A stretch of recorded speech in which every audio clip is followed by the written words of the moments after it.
Extend natin yung kamay kay Jess.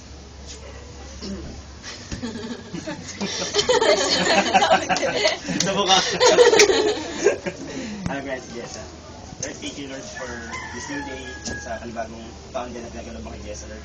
Thank you, Lord, na naging faithful ka sa niya for 16 years, God, na kayo nag-alaga sa kanya, Lord. And thank you, Lord, for bringing her to a relationship with you, Lord, na for how many years, Lord, na sinakalala, pero for the last 2 years, no?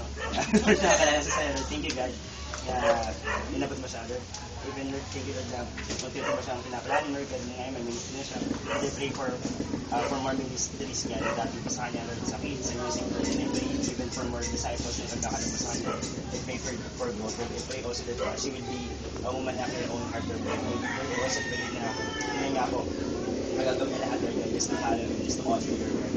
Lord, I also pray that she will be a woman of integrity, Lord, a woman of faith, God. Lord, I pray that marami pang makakilala sa iyo, Lord.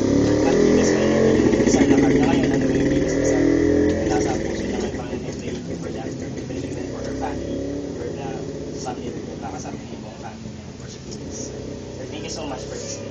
Make this day so blessed, Lord, and so joyful, Lord, na tunay nga po, she will reduce this day. In Jesus' name we pray. Amen.